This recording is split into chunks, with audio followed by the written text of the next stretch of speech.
It's called one of the greatest achievements in public health in the 20th century, and you probably don't even realize how it affects you every day. We're talking about water fluoridation. Fluoride is added to our water supply. Should cities keep putting fluoride in our tap water? That question up for debate tonight.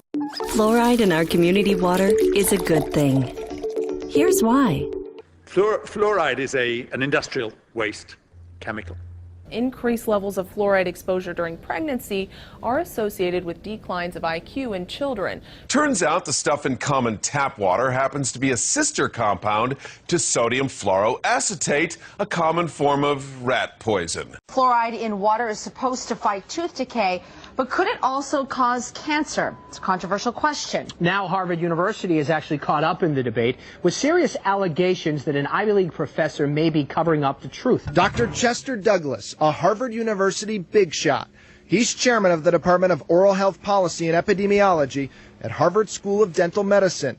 The professor doesn't think there's a connection, but his opinion is under scrutiny since he's also a paid consultant for the toothpaste industry.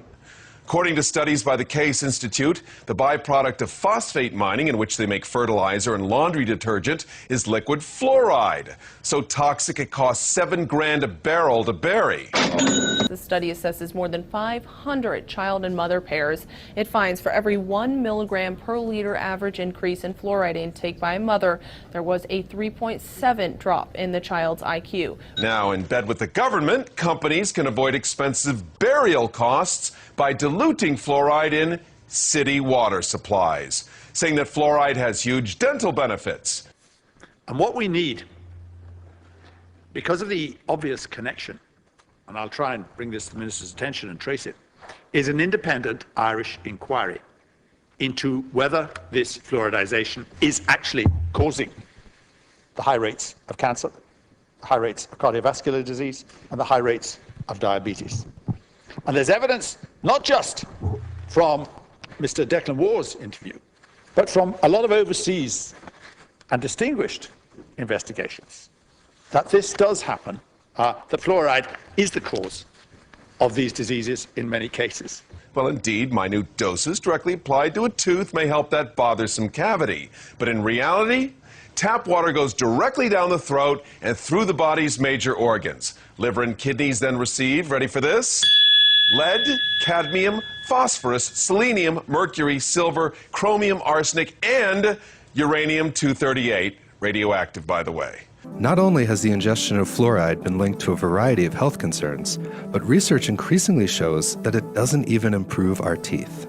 While applying fluoride directly to the tooth's enamel can in fact prevent tooth decay, it has been proven in dozens of peer-reviewed studies that swallowing the substance has no health benefit whatsoever. Countries which do not add fluoride to their water have seen the same rate of decline in tooth decay.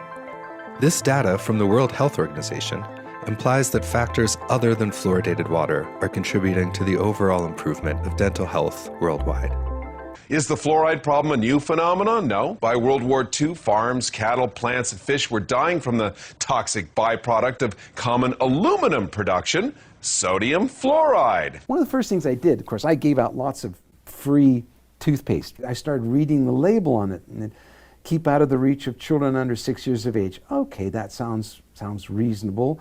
And adults apply a pea-size amount and contact the Poison Control Center if you swallow. Well, that in the research literature works out to 1/4 milligram of fluoride. This water here happens to be Chicago water out of the faucet. This contains 1/4 milligram of fluoride. There seems to be a disconnect with me there. Okay, they tell me not to swallow 1/4 milligram of fluoride in my toothpaste, but they're forcing me to swallow 1/4 milligram in 1 glass of water. Fluoride in our water supply is a very real and ever-present risk to our population at large. Dennis, let's make sure we're clear on this. Fluoride, it is in tea, it's in coffee, it's in water, it's in bread, it's in toothpaste, but it's actually a poison, right? It sure is, and here's the quickest evidence. Go to your bathroom and pick up your toothpaste, and you'll see a warning that if a child swallows more than a pea-sized amount of toothpaste, call Poison Control. Wow. The protected pollutant status that fluoride enjoys within EPA and other federal establishments is remarkable, as the charts over here show. Last November, concerns over excess fluoride prompted the American Dental Association to warn parents not to mix baby formula with tap water during an infant's first 12 months. Phyllis Mullenix found that fluoride in very modest doses produces effects in laboratory animals resembling attention deficit and hyperactivity disorder. He says, do you have any idea what you're saying? And he says, you're telling us that we're reducing the IQ of children. And basically I said, yes. Scientists like Nobel Prize winner Arvid Carlson and a large group of EPA scientists have called for the banning of fluoride because we don't know how much we're ingesting, so we don't know if we're being poisoned.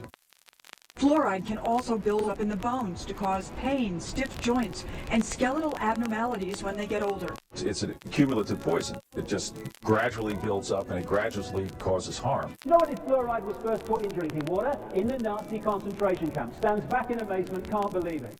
This is Charles Perkins, a chemist, who wrote to the Lee Foundation for Nutritional Research, Milwaukee, Wisconsin, in 1954, and this is what he wrote. In the 1930s, Hitler and the German Nazis envisaged a world to be dominated and controlled by a Nazi philosophy of pan-Germanism. The German chemists worked out a very ingenious and far-reaching plan of mass control, which was submitted to and adopted by the German General Staff. This plan was to control the population in any given area through mass medication and drinking water supplies. By this method, they could control the population in whole areas, reduce population by water medication that would induce sterility in women and so on. In this scheme of mass control, sodium fluoride occupied a prominent place. That's what it's about. So how does big business get away with dumping this toxic glunk into our city water? Turns out the federal government subsidizes it by giving block grants of up to $100 grand for cities to start adding fluoride to their tap water. An EPA source told me the chemical companies joke, the solution to pollution is dilution. Better to poison a lot of people a little than a few people a lot. Then it'd be really obvious. We're developing a society because of all of these different toxins known to affect brain function. We're seeing a society that not only has a lot more people of lower IQ, but a lot fewer people of higher IQ. In other words, a dumbing down, a chemical dumbing down of society. So everyone's sort of mediocre. That leaves them dependent on government because they can't excel. We have these people of lower IQ who are totally dependent. Then we have this mass of people who are going to believe anything they're told because they can't really think clearly. And very few people of very high IQ who have good cognitive function who can figure this all out. And that's what they want. So, you know, you can kind of piece it together as to why they are so insistent in spending so many hundreds of millions of dollars of propaganda money to dumb down society. The sharing of biased and false news has become all too common on social media. More alarming, some media simply aren't true without checking facts first. Unfortunately, some members of the media use their platforms to push their own personal bias and agenda to control exactly what people think. And this is extremely dangerous to our democracy. This is extremely dangerous to our democracy. This is extremely dangerous to our democracy. This is extremely dangerous to our democracy.